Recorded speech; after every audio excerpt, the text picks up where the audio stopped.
I was going to say on the subject of DC and all their reshuffling and stuff, we kind of touched upon Wonder Woman 3 basically getting canned. I was going to talk a little bit about Patty Jenkins and basically just self-destructing her career on Twitter, How posting an embarrassing.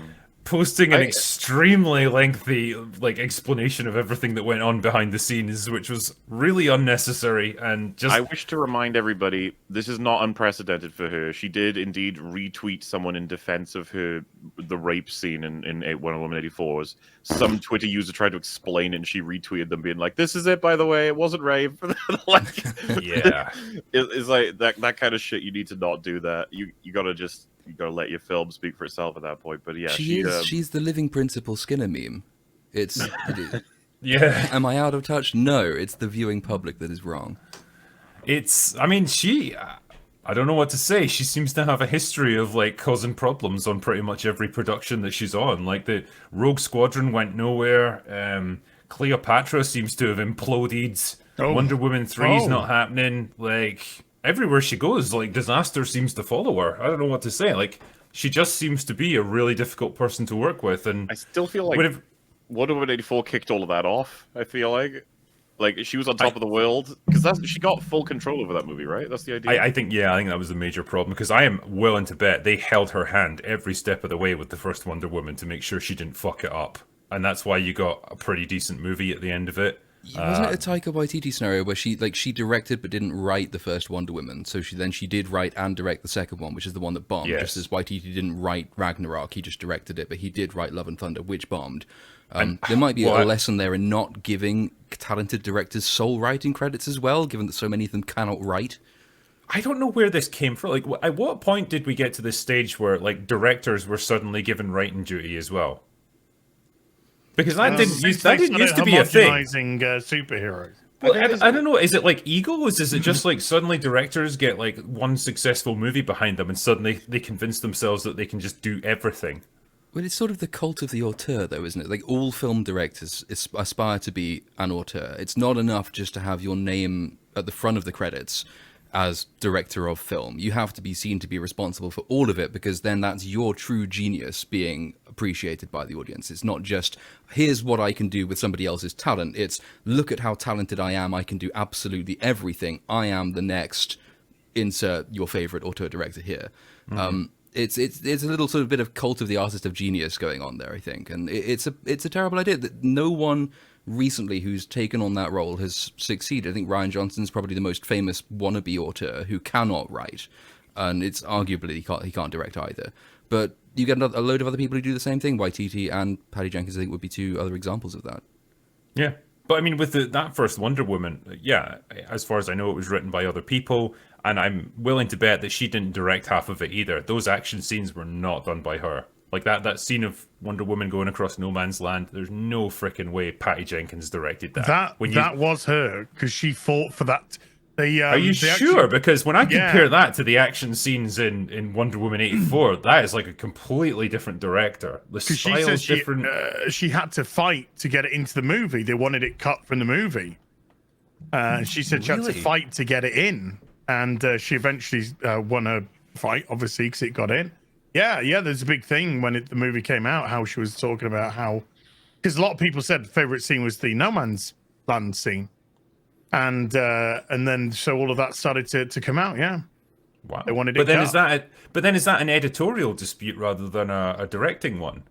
You know, is it a case that like it was shot and it was there and it's just like, well, we're in the editing bay now and we want to take this out for pacing issues or whatever, and she just wants to keep it in?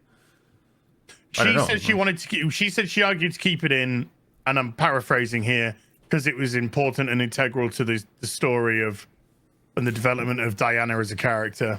So she kind of said those sort of things. No, that's fair enough. I guess what I'm saying is, like, did she say, I worked really hard to direct this scene and so I want to keep it in? Or was it just like, I recognize that it's a well-directed scene that's important for the character and so I want it kept in the movie? Yeah, I guess that's just what I'm asking. Yeah. Well, I get why you're bringing this up, because Wonder Woman 84 is an absolutely disastrous mess in all aspects, and so it's like, how did that person make anything in 84? Because I'll concede, I'm not a fan of the first Wonder Woman, but 84 is much worse. Like, there's an obvious decline, which is weird because you'd expect maybe that if she is let free and given time, she ends up with something better. But I have a feeling it's damaged her actual career prospects at this point. Well, I think so, and I guess that, like you said earlier, and I could forgive the writing quality almost going down if the directing was still really solid, like it was still the same style as the first film. But it's like even that is so much worse, and it makes me think, okay, maybe she didn't do a lot of the first film, and it's like suddenly she's unleashed, and it's like this is what she actually can do as a director, and it's not very good. But either way, however it came about, yeah, that movie flopped. Everyone hated it, and it's pretty obvious to anyone looking in. Like the studio recognized that she'd fucked up, and they didn't want her to do a third one. At the very least, they were cagey about any script ideas that she had, and so whatever treatment she submitted to them, they said, "Nope, this sucks." And didn't she then link them the Wikipedia definition of a character arc as well? I mean, that's the other aspect of that sort of self-obsessed cult of genius, is that she thinks she can do no wrong. She's got this fundamental grasp on the most basics of character writing, and everyone else who disagrees with her idea about that is just an idiot who doesn't know the first thing about writing. And so she can send that incredibly patronizing thing, which if I were to send that to any boss I'd ever had, would probably have got me fired. So it used to work, it used to work at a newspaper. If I'd sent my editor a Wikipedia definition of how to edit articles because I disagreed with her decision, I would not have expected to stay in that job. I think she was banking on her. She was gambling with her leverage there, but I don't know why she believes she has much after 84. I think she's probably been made fun of it for quite a bit by different people, and she's probably like, "Fuck you, 84 isn't bad." What's interesting as well is apparently her treatment for Wonder Woman 3 was going to have Steve Trevor come back again. Christ's sake! Using a Batman device, which is the Lazarus Pit. The Lazarus Pit. Yes. And so essentially, I think her idea almost was that the trilogy was really about Steve Trevor rather than about Diana, which is just awful as a concept. You're obsessed with Steve Trevor, both the character absurdly because she knew him for like a week and it's been like decades. I don't know if Patty Jenkins has just really got the fucking hots for Chris Pine or what. She just wants to find any reason. She's had in her life, you know what I'm saying? You never forget your friends. He's the magical cock. That's what he is. But Chris Pine was the best thing about Wonder Woman. The irony of it, of this female-led, feminist-ish movie, was the fact that Chris Pine was the person who had the charisma, the personality, that kind of drove things forward. I think he was the best thing about Wonder Woman in itself. I mean, I liked Gal Gadot. Because she's just beautiful. Listen, okay, I appreciate a good-looking woman like everybody else, but holy fuck, that woman cannot act. I'm sorry. She's weak. I mean, I've said this to you, Muller, before. Like, I think they found the perfect character for her to play because it's essentially just Gal Gadot, like, with a superhero outfit on. She's just really nice. She's very compassionate and all the rest of it. Like, I get the feeling she's not acting all that much, but it's like, yeah, when you see her in other roles where she has to play a very different character, you can see her lack of range there. It's not good. But yeah, I don't think she was bad in that role. But yeah, clearly Chris Pine is the far more competent actor. I'm not going to deny that one. I didn't feel like Steve Trevor was a character I desperately wanted to see again, if you know what I mean. So no. But yeah, I mean, especially after the second one, because the second one was about letting go. Yeah, right. And then the one's like, actually, let's not. Take your own hint, Patty. But they set that movie so far into the future that it's like, how are you still not over this? Did you meet no other men ever? I know it's not like she's hard on the eye. Like I'm sure she would meet lots of men like in that time. He hit the spot, Mauler. He just hit the spot, you know. All right, fair enough. So it does make me wonder, like, what the hell is Patty Jenkins going to do now? Because I don't think anyone at Warner Brothers is going to want to work with her again. She's not doing Cleopatra, as far as I know. Rogue Squadron, she claims it's happening, but I was going to say, like, Rogue Squadron, but then Lucasfilm is like the Schrodinger studio. Like, Lucasfilm will never outright say this thing isn't happening. It's like Rian Johnson's trilogy. It's simultaneously happening and it's not happening at the same time. And we'll never find out which one it is. That trilogy is fucking happening. It's definitely happening, okay? Definitely. It's like, what are you talking about, man? Like, Kathleen Kennedy might actually leave by the time it actually happens at this point. I think she's. Who knows? Well, I mean, if we'll get into this later in the stream, but yeah, if Indiana Jones 5 turns out the way we probably all imagine it's gonna, then yeah, she's out. Like she can't possibly stay on after that.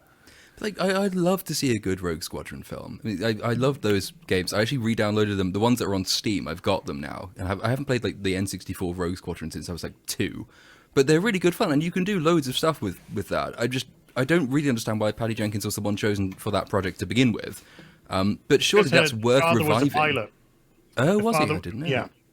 And I think is it not just flavor of the month situation as well? Like she did really good with Wonder Woman, and I guess Kathleen Kennedy's always on the lookout for another like talented female director that's up and coming that she can try and push, and so it just probably was a natural fit. Like, of course, give her a Star Wars project.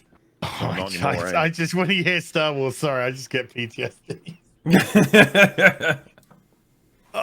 Dude, Star Wars is in a really awkward and terrible position right now too. Like after Andor, like what are they? Can you imagine the conversations they're having? Like, so that was supposed to be like one of the ones we packed a lot of effort and time and proper writing goals into, and people just didn't seem very fussed about it at all.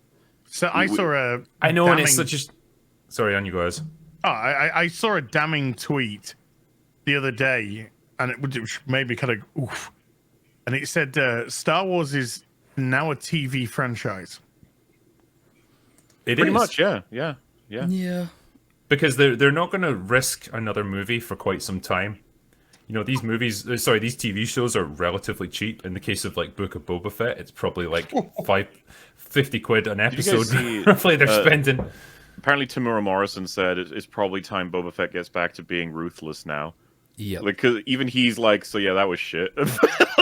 He's always been like, every time he gives an interview, I find myself saying, yeah, why aren't we listening? Why aren't the writers listening more to him? He just seems to have a better understanding of his character than anyone who's actually writing his character does these days. He doesn't have any pull though, does he? It's not like he's an A-lister that can really command. I think the problem with even the A-listers get ignored, right? Like Mark Hamill, he had the famous amount of complaints about mischaracterizing Luke, and they didn't give a shit. Mm. Yeah, but then he's, even him, he's not a major player in Hollywood really. Like outside of Star Wars, like Mark Hamill's not doing an awful lot these days. I would say it's rare to have major players in Hollywood who are in it for like properly representing the characters and protecting characters. Those two things don't often line up, right? Like the influential and the ones invested in the artwork. It would be a situation of like, I don't know, say they made a Top Gun 3 and it's like the director comes in, like someone like Rian Johnson is like, so in this one Maverick's going to be a fat drunken loser who can't fly planes Tom anymore. Would stop him. Yeah, Tom would be like, that's not going to be happening, Ryan. You can get off my set now. But not many actors have the ability to do that now. It's just the reality of the studio system. Yeah, no, you're right. A lot of them, and I think even Mark Hamill said this about Luke in like TLJ. It's just like you got to trust that they know what they're doing, and you do what they tell you to do, and then and it's just like you hope basically that they know what they're doing.